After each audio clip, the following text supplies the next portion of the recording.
Participation activity number 1 wants you to select from choices of graphs which graph would represent this function right here. F of x equals 4 times the tangent of pi over 3x. Now, let's go back to the basic graph for just the tangent of x. And here it is. And things to notice is that it goes through the origin, if you're just like right there at the origin, and it has a period from, let me get my yellow, it goes from this dashed line, which is an asymptote, to this one, and they're trying to show you that that dashed line is at x equals negative pi over 2, and the other dashed line is at positive pi over 2, and of course this is 0 here, so pi over 2 is really 90 degrees. So the basic period of a tangent function is 180 degrees. Now, okay, and other thing I want to point out to you is if it is a positive tangent, which we have a positive invisible one right there, your tangent starts actually down at negative infinity and then comes up and curves and goes up to positive infinity.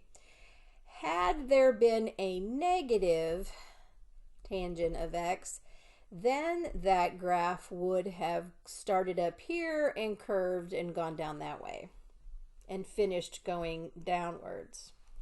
So that's the difference between positive and negative, how it ends. I call it the end behavior. Well, anyway, if we throw some other stuff into this, this was a slide in your Mobius workbook area thing. The features of the graph of y equals a times the tangent of bx. Your a is still your amplitude, no different than on your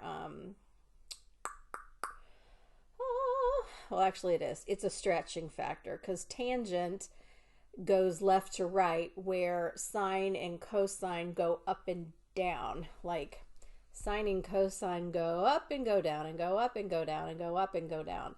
Whereas tangent, either it goes up, it goes up, it goes up, it goes up. So it's a stretch factor, which means how far is it stretched from left to right? Whereas the sine and cosine, when you go through that midline here, they're trying to figure out how high up here is it and how low down there is it.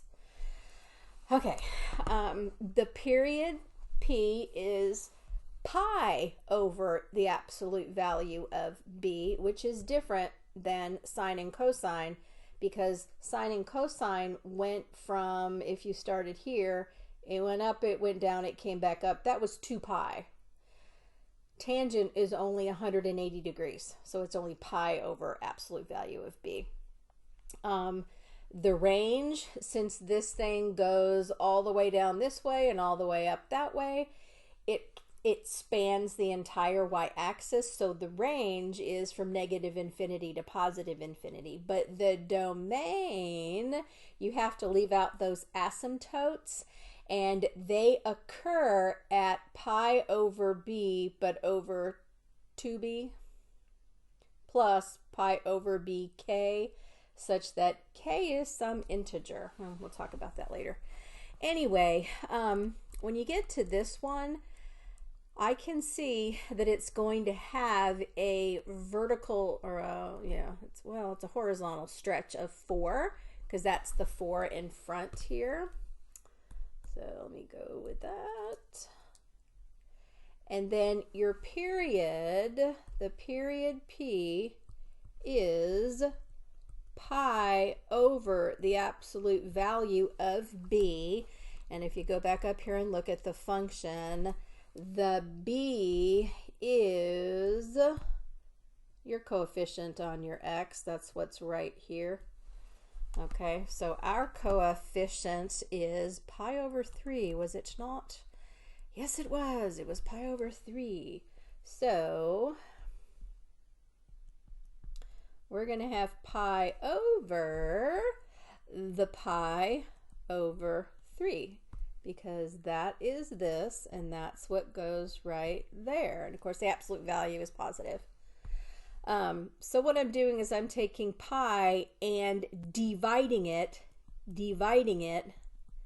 by pi over 3, but that's the same thing as pi times the reciprocal of 3 over pi.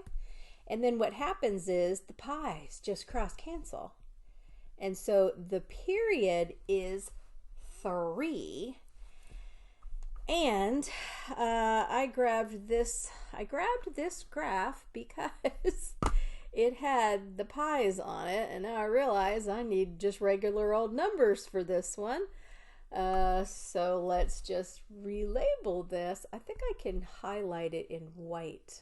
Can you do that? Is that possible? I think I can. Where's white? Yeah, I think I could do this. Why is it not working? White. Huh. Okay, well, that ain't working. Oh, that's because it's a highlighter, April. Give me white. There we go. That's what I needed. Alright, so I'm just going to cover these up with a white pen. Neat trick, huh? Okay, so now I'll go back to black pen. I need, this is, get a little pen, -1, -2, -3, -4, 1, 2, 3, 4. And our period is 3. So our, the way the period works though, is that you go half of it to the right, because remember it goes through the origin, right?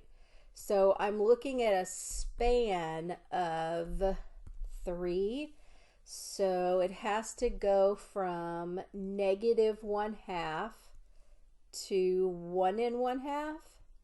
So we're looking at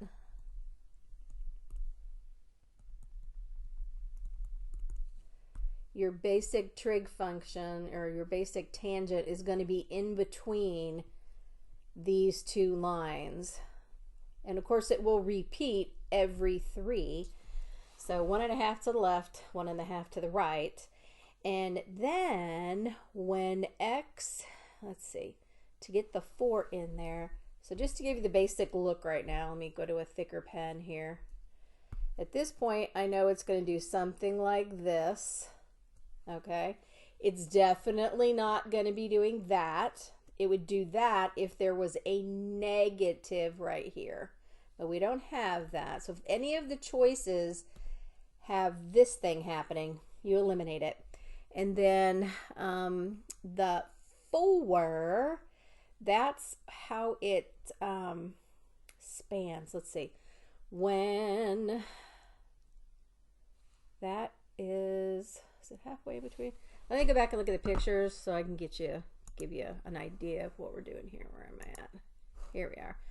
Okay, so here's the pictures. 1, 2, 3, 4, 5. I've got 5 choices.